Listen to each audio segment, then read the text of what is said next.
Hey guys, tonight we dive into the warm, flickering glow of a kitchen light, where you're just finishing up your chamomile tea when your husband clears his throat. Never a good sign. You look up and he's got that sheepish expression on his face, the one he wore when he shrunk your wool sweater in the dryer. "So Evan needs a place to stay," he says casually, like he's asking if you want almond or oat milk. You blink. Evan? The cousin who once used your bath loofah as a shoe cleaner on Instagram Live? You stare at him, your silence louder than a marching band during a funeral. There's a long pause, the kind that would make even a Roman senator uncomfortable. Speaking of which, did you know Julius Caesar was once housed in a pirate cave after being kidnapped, and even demanded his captors raise his ransom? Historians still argue whether this was ego or strategy. But either way, he didn't seem to mind the squatting arrangement. Back to you. You already feel your safe, tidy house contracting, like it's bracing itself. You picture Evan on your couch, shoes on, gaming headset in place, yelling, "Let's GOOO" at 3 a.m. while you weep softly into a pillow. No, absolutely not. So, before you get comfortable, take a moment to like the video and subscribe. But only if you genuinely enjoy what I do here. And let me know in the comments where you're watching from and what time it is, especially if it's past midnight, you wild insomniac. Now, dim the lights, maybe turn on a fan for that soft background hum, and let's ease into tonight's journey together. Your tea cools. Your answer forms. It's one syllable, firm as stone. No.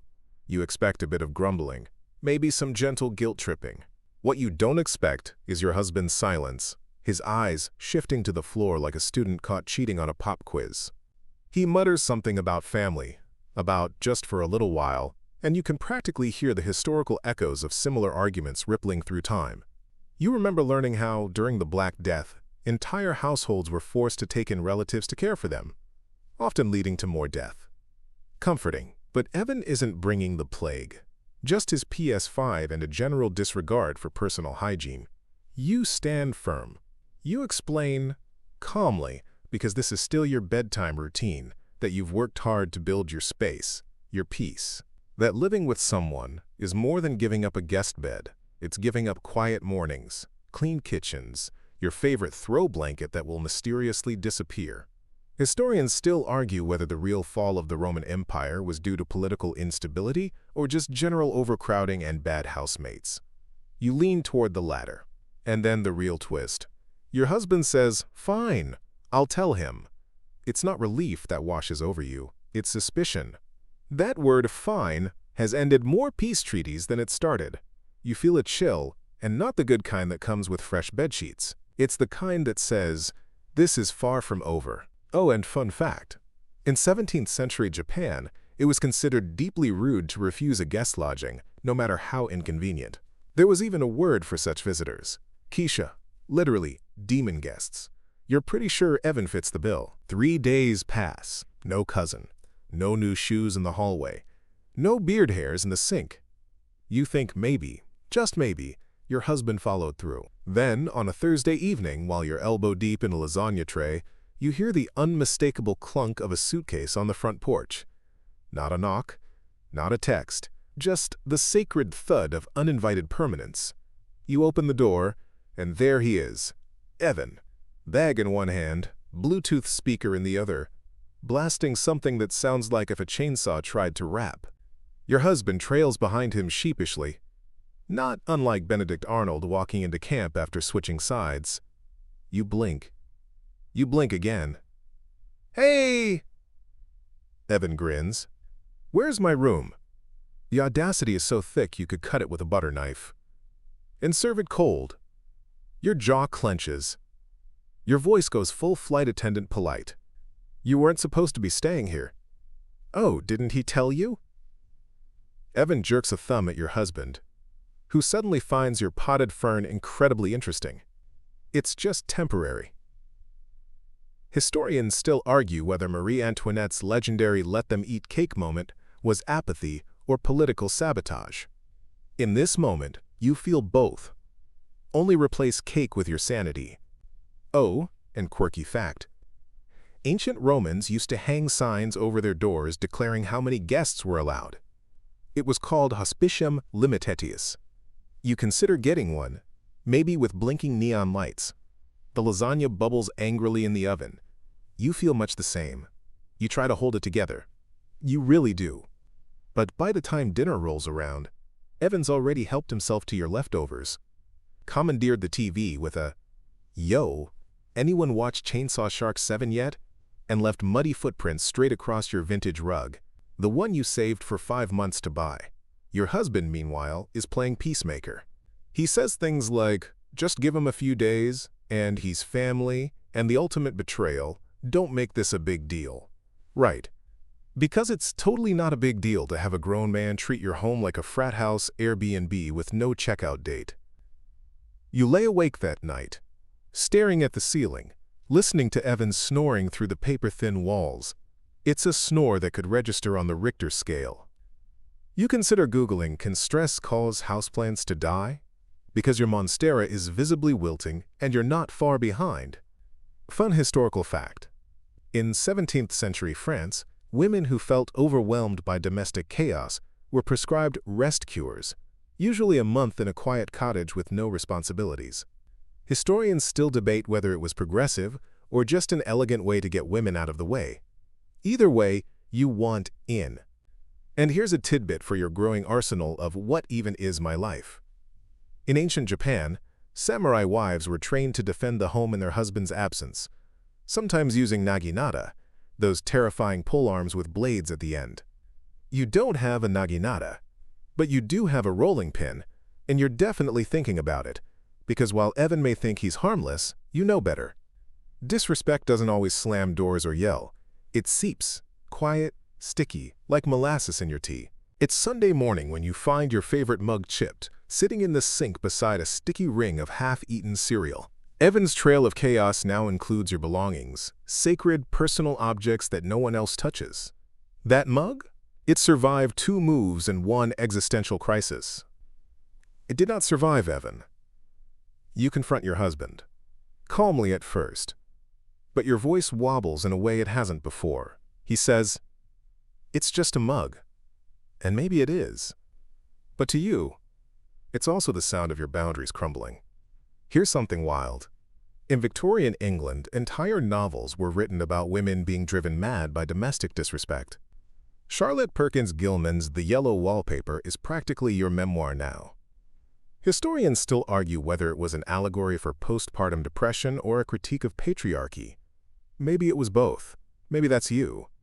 Meanwhile, Evans turned your hallway into a sneaker graveyard. You trip over a crusty Adidas and bark your shin. It's not the pain. It's the fact that he hears the thud and doesn't even ask if you're okay. You imagine launching the shoe into the sun. You start spending more time in your car. You pretend to forget things at the grocery store. You linger in parking lots watching the sky change color like it's something sacred. Because out there, nobody's disrespecting your mug or your silence. Here's a quirky bit. In medieval Iceland, people believed the northern lights were caused by celestial foxes streaking across the sky. They called them Volvafjör, witches' fires. You watch the clouds and wish for one of those foxes to whisk you away. But you're not going anywhere. Not yet. This is your home. You just wish it felt like it. The shift happens quietly, like winter edging into fall, but in reverse. You begin to disappear from your own life, not all at once, but in lowercase moments. You skip your evening walk because Evan sprawled across the couch again, shoes off, socks flung somewhere near your potted fern. You cancel plans with friends because you're too exhausted explaining why your house suddenly feels like a dormitory run by a frat ghost. And your husband? He seems unaware. Or unwilling. When you bring up Evan's behavior, the dishes, the passive-aggressive grunts, the mystery smells, he shrugs. He's family, he says. He's just figuring things out. That phrase drills itself into your skull like an earworm. Figuring things out. As if you aren't allowed to have peace until Cousin Chaos finishes some undefined spiritual escape room in your guest bedroom. Let's talk history. In ancient Rome, houseguests were considered sacred.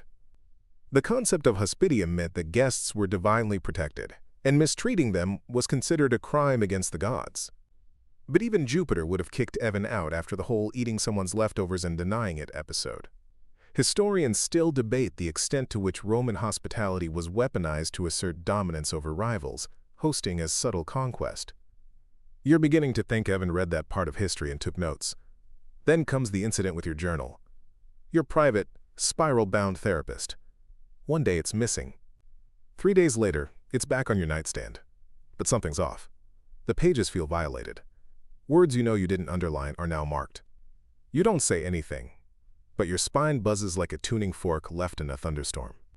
One quirky fact: the first padlocks were invented in ancient Babylon to protect temple scrolls. You wish you had one for your thoughts? But locks can't fix what your husband won't see. It's a Wednesday when the final straw plucks itself loose from the haystack of your patience. Evan throws a party. Not a few friends over for a quiet drink kind of evening. No, this is full-blown. Speakers pounding like Viking war drums, strange cars swallowing your driveway, and your best set of guest towels somehow ending up as someone's toga. You come home early from work, balancing a sack of groceries and the brittle hope that maybe tonight will be quiet.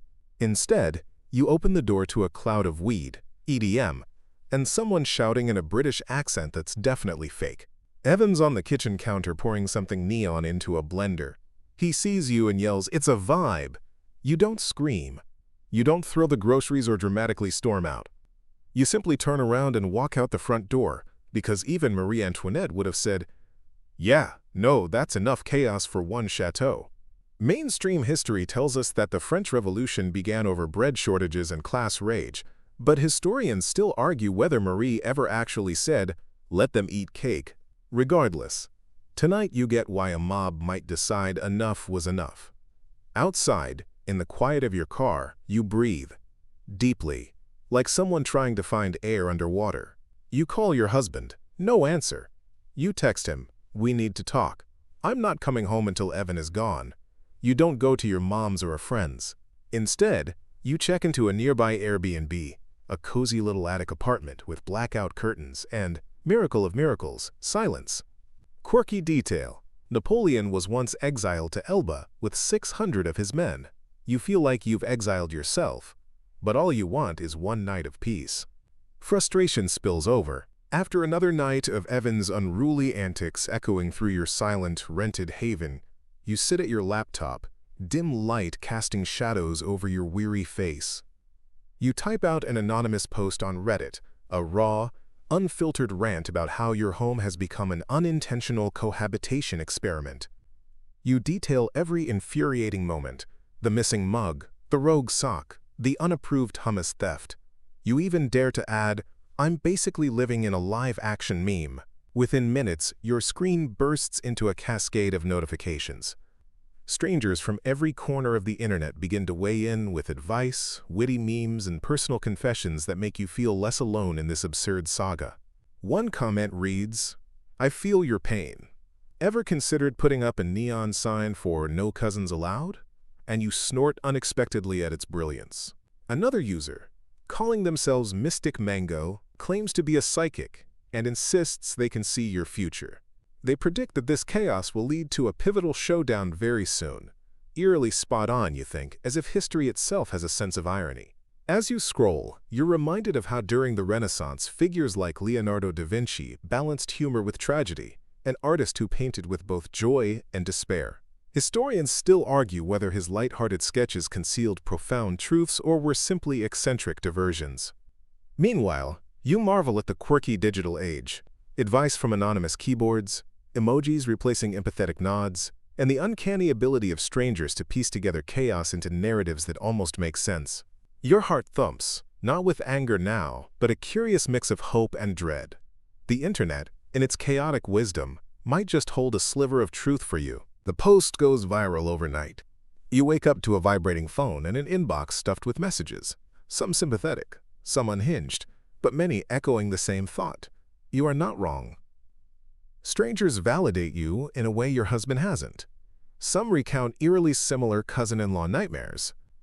Others offer tongue-in-cheek solutions involving inflatable beds on the porch, dramatic eviction reenactments, or medieval-style banishments involving kitchen utensils.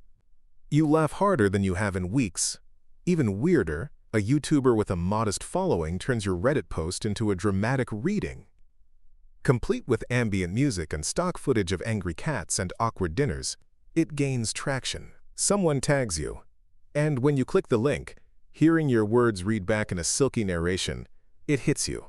Your life has become bedtime drama for the world.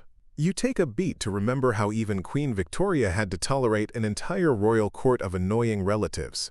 Historians still argue whether her intense privacy obsession was the result of palace politics or pure family fatigue. One French theory suggests she kept detailed notes on who overstayed their welcome, your kind of queen. But the weirdest twist comes when Evan himself discovers the post. He storms into the apartment, waving his phone and demanding to know if you are need more closet space 96. His face is beet red, and the dramatic irony would be hilarious if it weren't so uncomfortable. You say nothing. Your silence, heavy and deliberate, is the final confirmation. He storms back to his room, slams the door, and for the first time in forever it's quiet. For now, you begin to notice the subtle shift. That evening, the air in your home feels lighter. Evan no longer barges in unannounced or leaves his laundry piled like a sculpture in the living room. The cousin curse seems to be breaking, or at least pausing. You savor the small victories. A clean kitchen counter, an unclaimed seat on the couch, a moment of peace without the background hum of tension. It's funny, really. You think about how, in ancient Rome, guests were considered sacred visitors, but overstaying could be a social faux pas punishable by exile. Historians still argue whether the Roman concept of hospitality was genuine warmth or a political strategy. Your situation feels like a bizarre echo of those times. Except your exile zone is the spare bedroom, and your punishment is the silent treatment. Meanwhile, the quirky tidbit. Did you know that in medieval England there was a law called the right of dower, which basically ensured widows could keep a home, often against troublesome relatives' wishes? You start to wish you had such a law handy, just to keep your peace intact. One night, as you lie awake, the quiet feels almost surreal. You drift towards sleep, comforted by the slow, steady rhythm of the ceiling fan above, that soft background hum like a lullaby. You realize, maybe, just maybe, you've won a small battle in this family saga. Of course, you know the war isn't over. But for now, in this quiet, you allow yourself a soft smile.